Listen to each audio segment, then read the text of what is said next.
Okay, good evening. This is a meeting of the Community and Economic Development Committee. My name is Jeff Schilling. I'm the chair, and I have Mr. Pierce to my left and Mrs. Snee to my right. The first item on the agenda is provide a recommendation to council regarding the recommendation of the Troy Planning Commission that council approve the final record plat of Phase 1 of the Somerset Reserve Plan Development Residential PDR. This PD is located at the southwest corner of Nashville Road and West Market Street. Mr. Tittering, can you provide anything for us on that? So this is the final step in the PD process for Phase 1 of Somerset Reserve. This is a private subdivision. It began its application process back in 2023. This consists of 67 buildable lots, 5 public space lots. There are also 2 internal rec trails or rec paths, and they will have some playground equipment as well. The Planning Commission has unanimously recommended council approve the final record plat, and we are not asking for emergency legislation. Okay. Thank you. And dedication of right-of-way. Yeah, okay. Thank you, Mr. Charrington. You're welcome. Committee members have any questions or comments on this? I do not. Mr. Pierce? Nope. I don't have any questions on this. Any other council members have any questions they'd like to discuss this? Anybody in the audience have any questions or comments? What would we like to do on this? Move forward. Move forward? Move forward. I think we can move forward on this item. Okay. Okay. Okay, second item on the list is a discussion and request of the committee chairman and myself that zoning codes and subdivision regulations be amended to include a requirement that the developers provide a recreational trail within the subdivision. This was brought up 2 or 3 weeks ago in council, and there were actually 3 items that were discussed during that time period. So I want to talk a little bit about all 3 of these, and I provided agendas that has these 3 items. And if anybody in the audience would like to have a copy of this, I'd be happy to give you one. Just step up here and be happy to give you a copy of it. The first one, again, is using multi-use recreational trails along the access streets fronting subdivisions. Again, this is something that I am seeing more and more as I travel either to Columbus or in Indianapolis, that many cities have linked their subdivisions by these multi-use recreational trails. And again, this is important, I think, to the city of Troy residents. Again, that we start providing access to the downtown through these types of trails, and also to the Great Miami River Recreational Trail System. There are many subdivisions required to put sidewalks in front of their subdivisions, and I think these trails would be not a huge cost to the developer, but I think it would be something that would be very worthwhile, in my opinion. Comments from committee members on this? Just wondering if this is something that would be considered as we go through our comprehensive plan discussion with our consultants, if they would include this type of connectivity as a part of our comprehensive plan for the future, and then the subdivision regulations that would govern doing something like this, I believe, are also being looked at to be updated after the comprehensive plan is considered by council. So would this be something that could be included in the subdivision regulations? Yeah, it is something that is being discussed and as part of the review of the zoning code and the subdivision regs.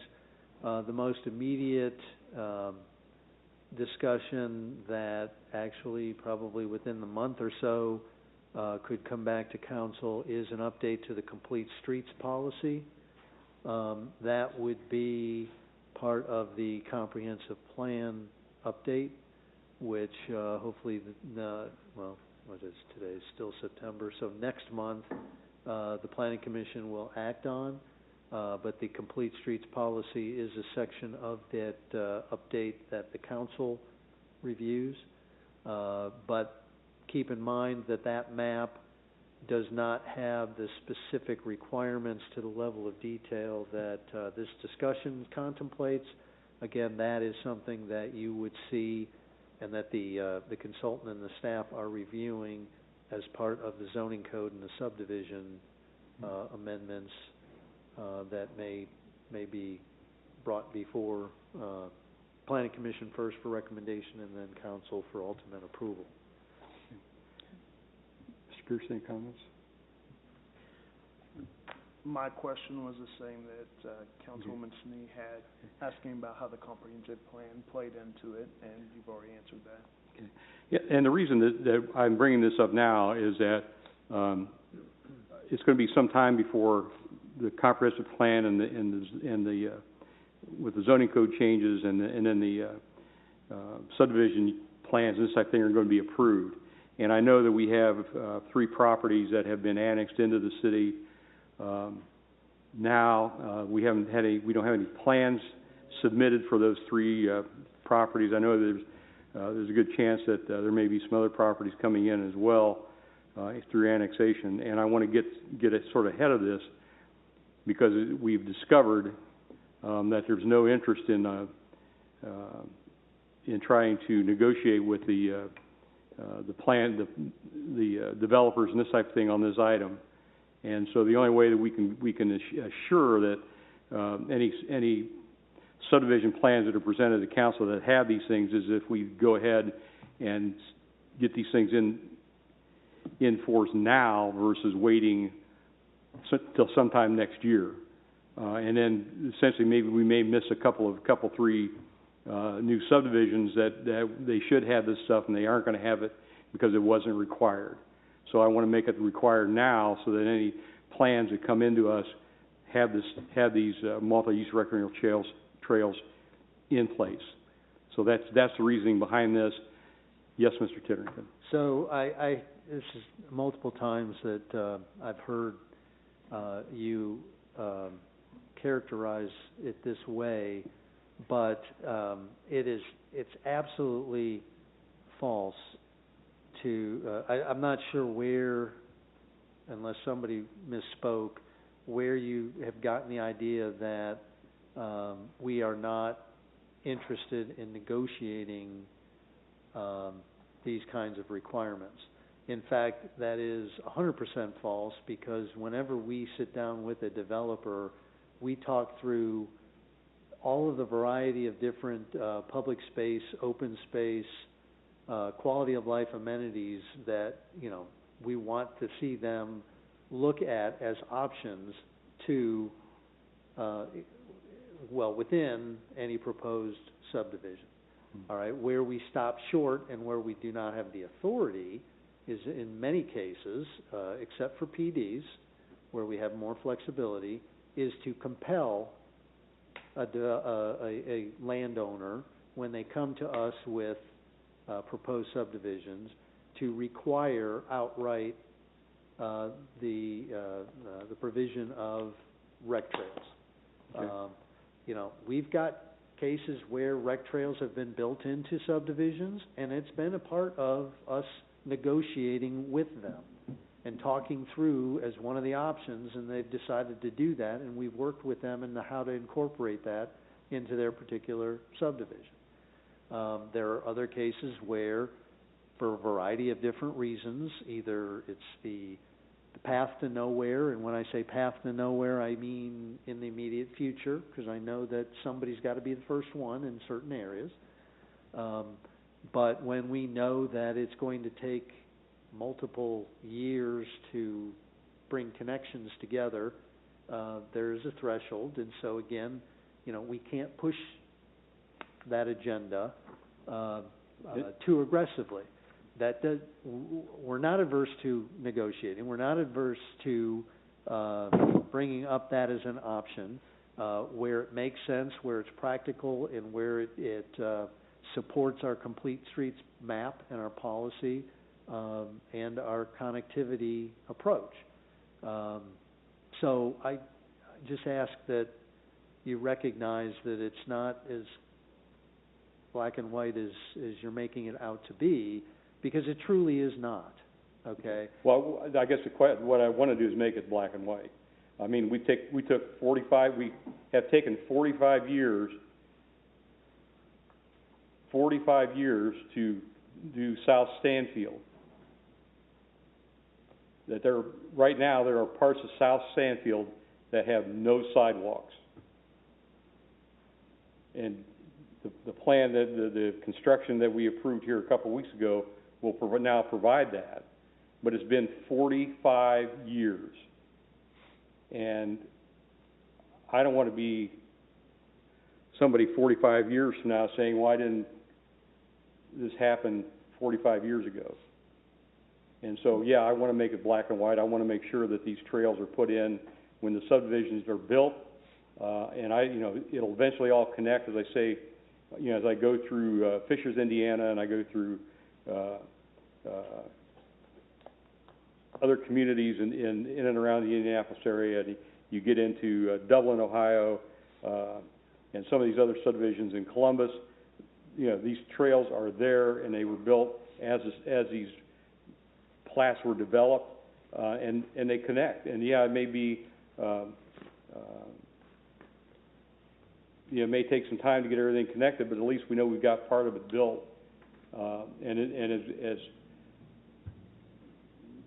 parcels come into the city, we're going to continue to build those trails, and that will give us the ability to connect. And over time, this thing will have these trails, and we're not going to wait 45 years to get it done. And if I may, that to me is why it is important to look at the city as a whole through the comprehensive plan and new subdivision regulations, so that as we move forward, there is a plan for connectivity throughout the city.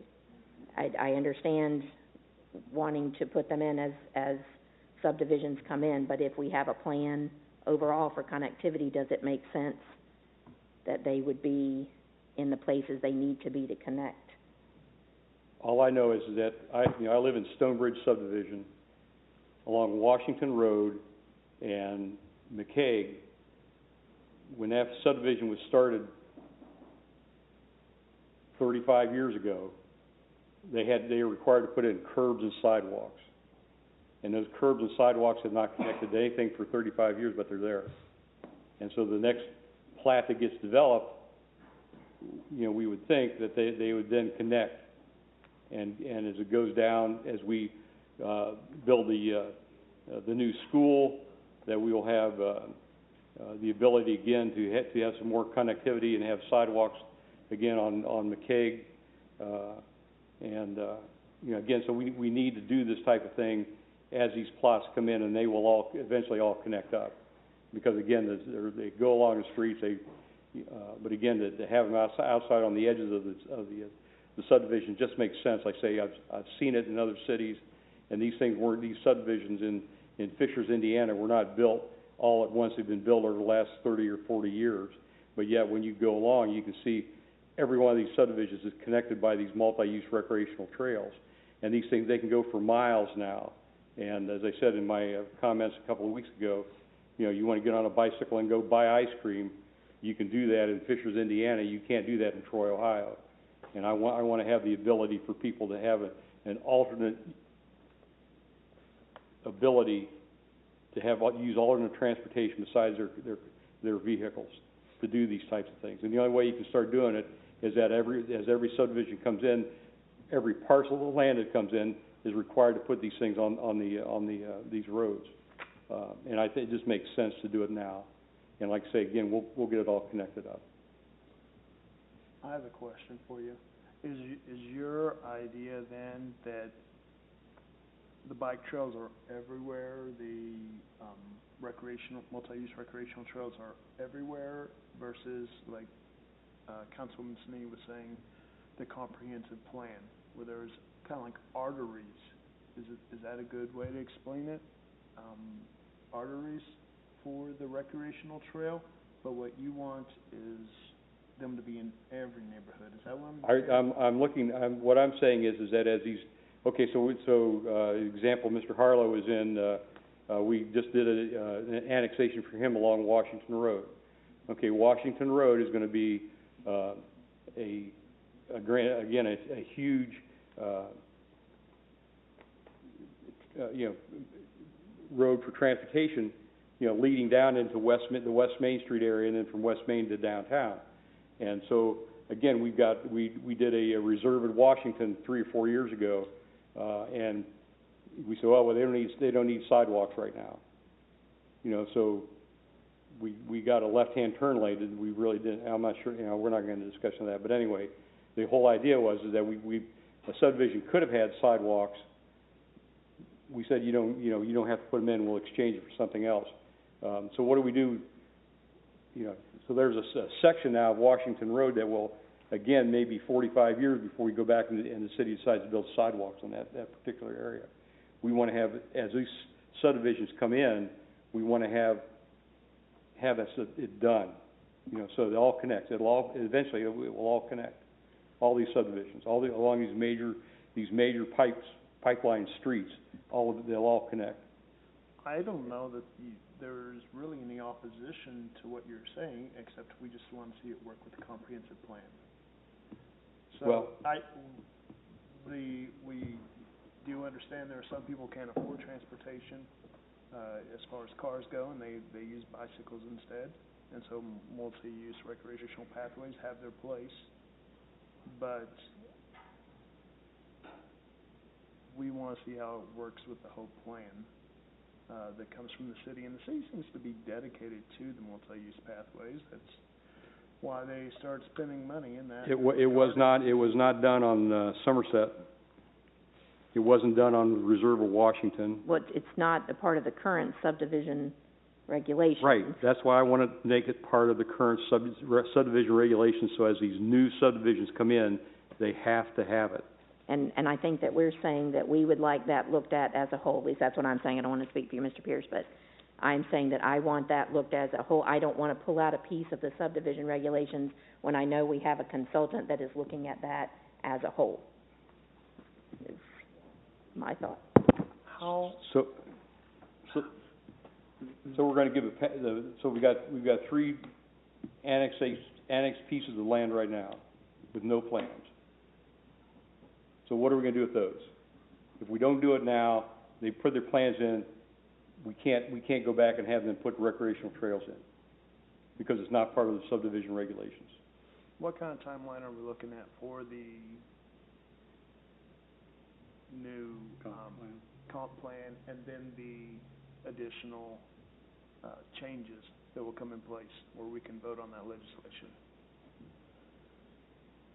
Okay, may understand your question. So first of all, the first part of your question is the comprehensive plan. We hope to have something enacted by the Planning Commission in October. The consultant is technically allowed to have another year to do the zoning code subdivision. There has been quite a bit of overlap on that. So that would be the next step, and that would be sometime in the first half of 2025. So we might be talking about June of next year. Well, we could be. However, in the meantime, first of all, I'm not aware that we have any plans on any of the annexed properties that you just got. Right, we don't have any plans now. That's why I'm saying we have to act now.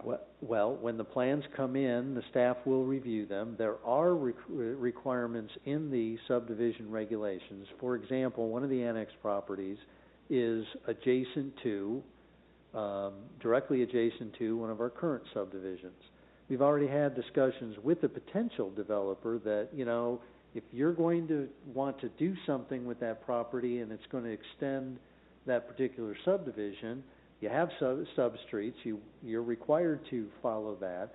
You have sidewalks, and so you will have to extend those sidewalks because there's natural terminus, all right? There's a natural connection.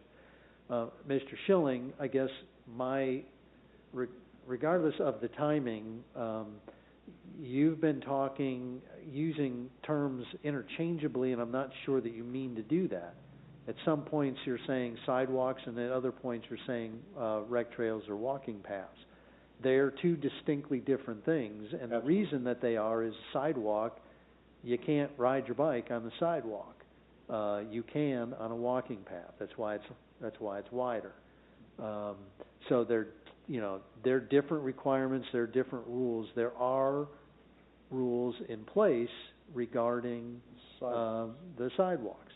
There's also regarding walking paths. However, there's nothing that is a one-size-fits-all in our code, and I dare say any zoning subdivision regulation or code, because each development is unique, and that's why you provide options where it's appropriate. Where it can be influenced is at the staff level,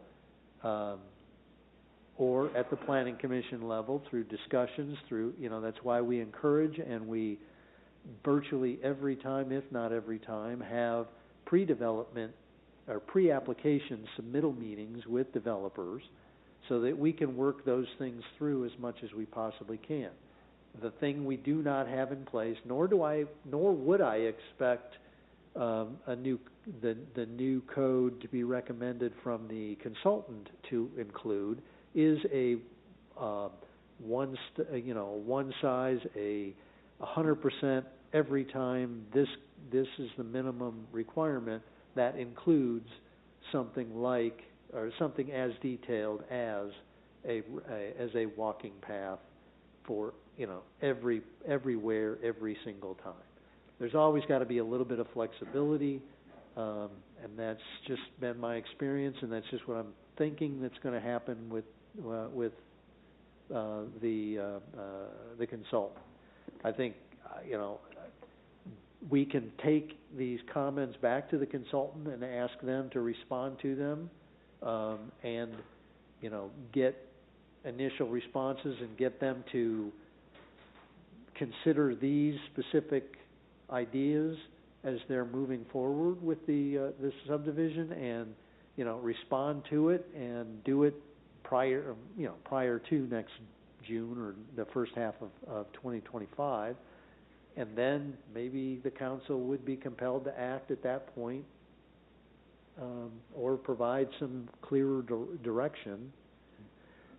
But that's the only time I brought up sidewalks was Reserve of Washington, and again, that subdivision doesn't have anything out in front of their subdivision now, so they don't even have sidewalks, even though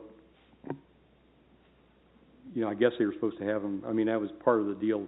I mean, that was what the code said. But other than that, we've been talking about multi-use recreational trails throughout this conversation. Okay.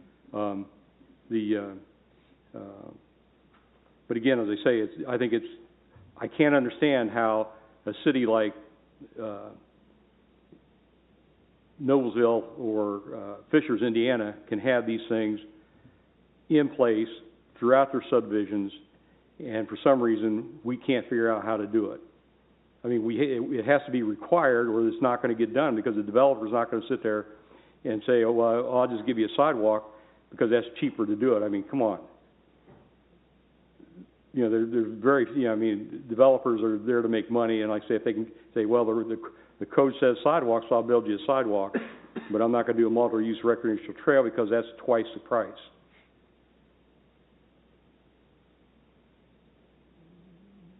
Right? I mean, that's and especially if it's not required. I don't think it's twice the price, but I'm not going to squabble about the but again, it has to be required, or it's never going to happen. I wouldn't say never. It's less than 100% likely it's always going to happen.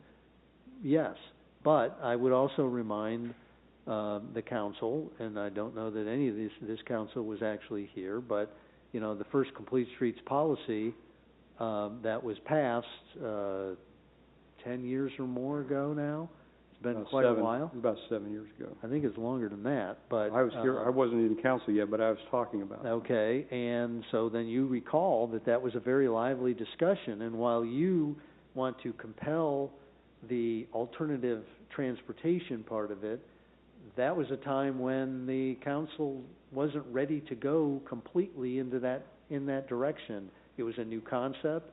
It was, I believe, if I recall correctly, we got a lot of public feedback on it, not always positive.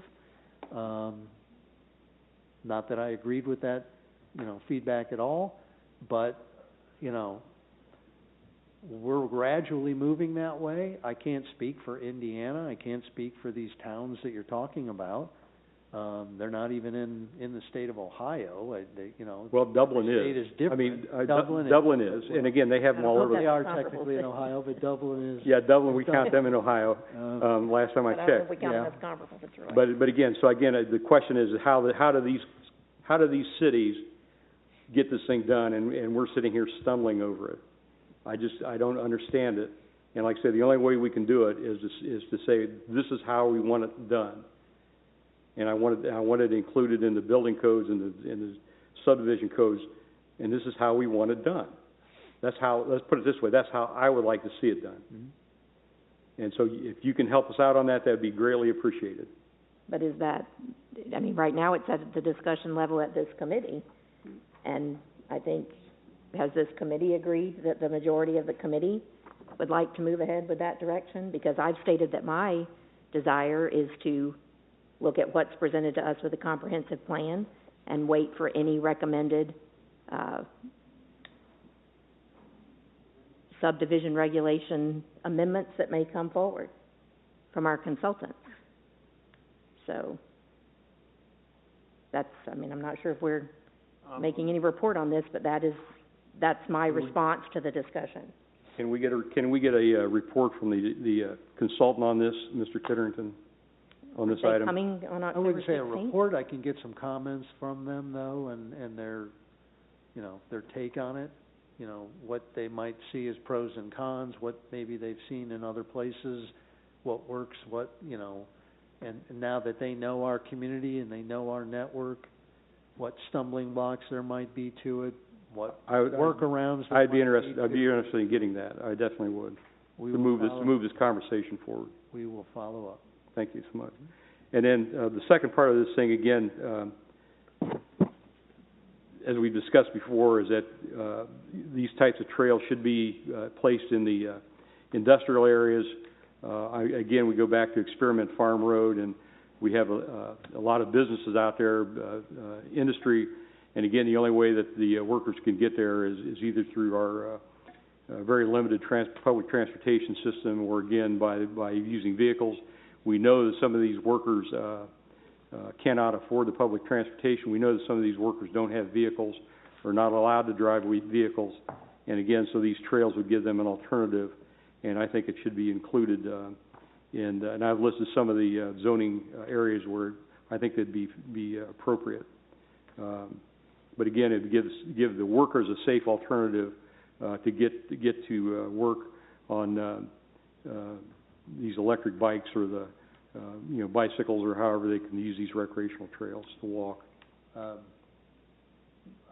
My intention was to just show them the whole thing, all three of your items, and then have them comment on that. Okay, I've got. They both have copies of this thing. Everybody has copies of this. The consultant. That'd be fine. Yeah. Okay. So do we just want to postpone this indefinitely until the information? No, we're not going to postpone it definitely unless we're going to wait for the report from the consultants. I'm sure that can be coming in a reasonable amount of time on that. That'd be a fair statement. Yes. Okay. Is that agreeable? That's agreeable. Ms. Snee? Okay. There's anything else coming before this committee? No, sir. We're adjourned.